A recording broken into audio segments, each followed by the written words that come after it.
নমস্কার, দ্য ওয়ালে আপনাদের স্বাগত। আজকের বিষয় যেটা বলছি আমি, আপনারা দেখতে পাচ্ছেন যে এই যে আমি যেখানে দাঁড়িয়ে আছি এটা বাংলাদেশ সংসদ। এই যে পেছনে বাংলাদেশ সংসদ, এই সংসদ ভবন।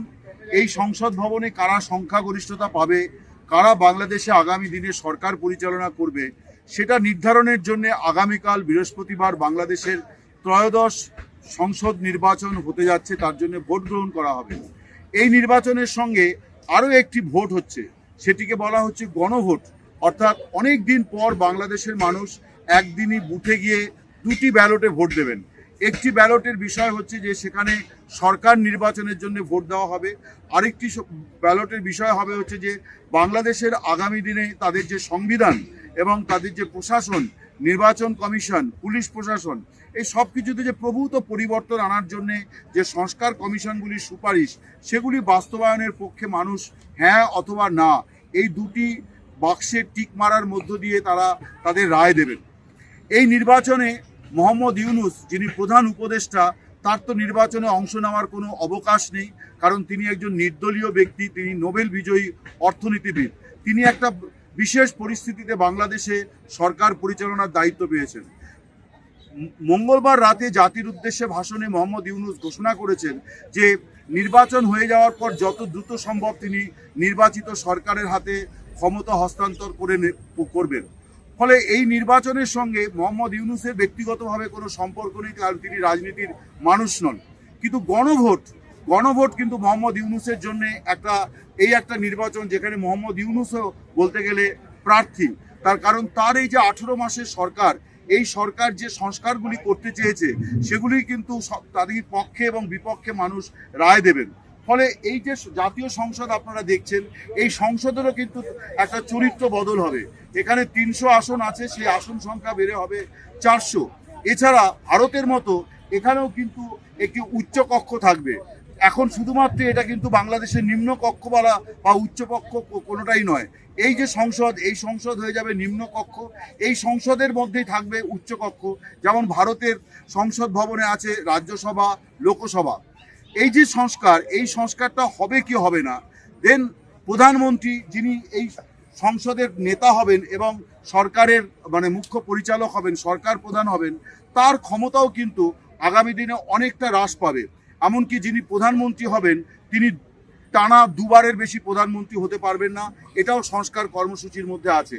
রাষ্ট্রপতি, তার কিছু ক্ষমতা বৃদ্ধি পাবে, আবার কিছু ক্ষমতার কাটছাঁটও হবে। সব মিলিয়ে বাংলাদেশের রাষ্ট্র ব্যবস্থায় একটা বিরাট বড় পরিবর্তন আসতে চলেছে, যেটি কিনা আগামীকালের গণভোট এবং সংসদ নির্বাচনে খুব গুরুত্বপূর্ণ। সংসদ নির্বাচনে কারা মূল প্রতিদ্বন্দ্বী ইতিমধ্যে সকলে জানেন। এই নির্বাচনে আওয়ামী লীগ অংশ নিতে পারছে না, তারা সন্ত্রাস দমন আইনে তাদের উপরে কার্যকলাপ নিষিদ্ধ পার্টি, তারা নির্বাচনে নেই। ফলে রাজনীতিতে একটা বড় পরিবর্তন হচ্ছে যে একদা মিত্র জামাত ইসলামী এবং বিএনপি, তারা এই নির্বাচনে পরস্পরের বিরুদ্ধে তীব্র প্রতিদ্বন্দ্বিতা করছে এবং এই প্রতিদ্বন্দ্বিতার প্রতিফলন কি হবে সেটা একটা বড় প্রশ্ন। জামাত ইসলামী 1991 সালের নির্বাচনে 18টি আসন পেয়েছিল, তারপর আবার তাদের সিট কমেও গিয়েছিল। বিএনপির সঙ্গে জোট করে তারা 2001 সালে আবার 17টি আসন পেয়েছিল। কিন্তু এবারে এই গণ অভ্যুত্থানের পর গত 18 মাসে জামাতি ইসলামী তাদের রাজনৈতিক এবং সাংগঠনিক শক্তি অনেকটা বৃদ্ধি করতে পেরেছে বলে রাজনৈতিক মহলের বক্তব্য। ফলে জামাতি ইসলামী যে আগামী দিনে সরকার গড়বে না এ কথাও বলা যাচ্ছে না। আবার যদি তারা সে সরকার করার সুযোগ নাও পায়, তাহলে বাংলাদেশ সংসদে একটা নতুন জিনিস আসবে, সেটি হচ্ছে যে জামাতি ইসলামী হবে একটা গুরুত্বপূর্ণ বিরোধী দল।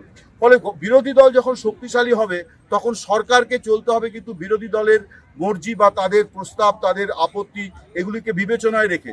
ফলে বাংলাদেশ কিন্তু আগামীকালের যে নির্বাচন, সেই নির্বাচনকে কেন্দ্র করে একটা নতুন রাষ্ট্রীয় ব্যবস্থার দিকে হাঁটতে শুরু করেছে বলে বোঝা যায়।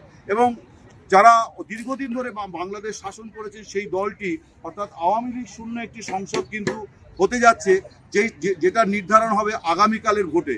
বহু বছর পর মাঝে একটা দুটো নির্বাচন আওয়ামী লীগ বয়কট করেছিল, বিশেষ করে 1996 সালের একটি নির্বাচন, কিন্তু এছাড়া প্রতিটি নির্বাচনে তারা অংশ নিয়েছে। ফলে এই সংসদ যেটা গঠিত হতে যাচ্ছে, সেই সংসদে কিন্তু আওয়ামী লীগের কেউ থাকবে না।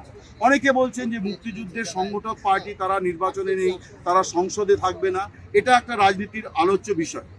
বিএনপির কথায় আসি, বিএনপির জন্য এই নির্বাচন অত্যন্ত গুরুত্বপূর্ণ। তার কারণ প্রায় 4.5 দশক এই দলটিকে যিনি নেতৃত্ব দিয়েছেন মরহুমা খালেদা জিয়া, তার প্রয়াণের পরে নতুন নেতৃত্ব তারেক জিয়া এখন দলের নতুন ক্যাপ্টেন এবং তিনি এই নির্বাচনে প্রথম নির্বাচনে প্রতিদ্বন্দ্বিতা করছেন।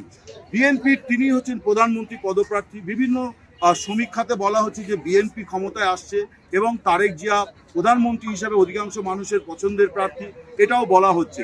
কিন্তু একটা বড় জিনিস হচ্ছে, সেটি কিন্তু এই ভিডিওতে আমি আপনাদের সামনে তুলে ধরতে চাই যে আমি যে 9 তারিখ ঢাকায় পৌঁছেছি, তারপর বিভিন্ন মানুষের সঙ্গে কথা বলেছি, তার মধ্যে একটি বড় বিষয় হচ্ছে যে সব মুখে হচ্ছে ইলেকশন ইঞ্জিনিয়ারিং। যেন ইলেকশন ইঞ্জিনিয়ারিং মানে একটা ইঞ্জিনিয়ারিংয়ের নতুন কোনো বিদ্যা, হায়ার এডুকেশনের বোধহয় নতুন কোনো কোর্স। আমি আপনাদের বলি, ইলেকশন ইঞ্জিনিয়ারিং মানে হচ্ছে যে পশ্চিমবঙ্গে আমরা যেটাকে বলি রিগিং, ছাপ্পা, বুথ দখল, কারচুপি, বাংলাদেশে সেটাই একটা শব্দ দিয়ে বোঝানো হয়, সেটি হচ্ছে ইলেকশন ইঞ্জিনিয়ারিং।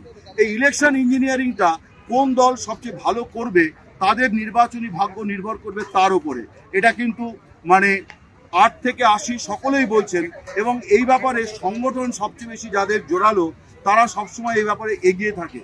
ফলে জামাতি ইসলামী তারা কতটা এই কাজটি করতে পারবে, জামাত বলছে যে এটা বিএনপি করবে, বিএনপি বলছে এটা জামাত করবে, কিন্তু দিনের শেষে দেখতে হবে যে কারা করতে পারে।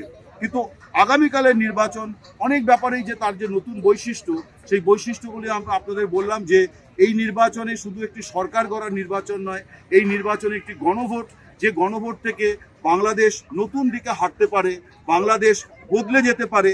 তার সংবিধান থেকে ধর্মনিরপেক্ষতা, সমাজতন্ত্র শব্দ এগুলি বাতিল হতে পারে, তার কারণ এগুলি সংস্কার প্রক্রিয়ার মধ্যে আছে। ফলে সব মিলিয়ে বাংলাদেশের রাষ্ট্রীয় একটা চরিত্র বদল হবে, প্রশাসনিক একটা চরিত্র বদল হবে। সে কারণেই এই যে ত্রয়োদশ নির্বাচন, এই ত্রয়োদশ নির্বাচনের গুরুত্ব কিন্তু অন্য বিগত অনেক নির্বাচনের থেকে অনেক পরিমাণে বেশি। তার কারণ এখানে শুধু সরকার বদল হবে না, এখানে রাষ্ট্র বদল হবে। এখানে শুধুমাত্র প্রশাসন বদল হবে না, এখানে প্রশাসনিক কালচার বদল হবে। এই প্রত্যাশা থেকে গণভোট। ফলে এই যে গণভোট, এই গণভোটে কিন্তু সেই কারণেই মোহাম্মদ ইউনূস একজন প্রার্থী এবং গণভোটে হ্যাঁ না না কোনটা জয়ী হয় তার উপর নির্ভর করবে কিন্তু মোহাম্মদ ইউনূসের ভবিষ্যৎ। তিনি রাজনীতির মানুষ নন, তিনি অর্থনীতিবিদ, তিনি নোবেলজয়ী অর্থনীতিবিদ, কিন্তু তিনি যে বাংলাদেশে যে পরিবর্তন আনতে চেয়েছিলেন, বাংলাদেশের মানুষ সেই পরিবর্তনে সায় দেবে কিনা সেটা ঠিক করবে গণভোট। ফলে হ্যাঁ বেশি মানুষের রায় পাবে নাকি না বেশি মানুষের রায় পাবে, এর উপর কিন্তু নির্ভর করবে মোহাম্মদ ইউনূসের ভবিষ্যৎ। ফলে মোহাম্মদ ইউনূস এমন একজন ব্যক্তি যিনি নির্বাচনে ভোটে প্রতিদ্বন্দ্বিতা না করেও 100% তিনি কিন্তু এই নির্বাচনে একটি মুখ্য চরিত্র। নমস্কার, শুভরাত্রি। অমল সরকার, ঢাকা।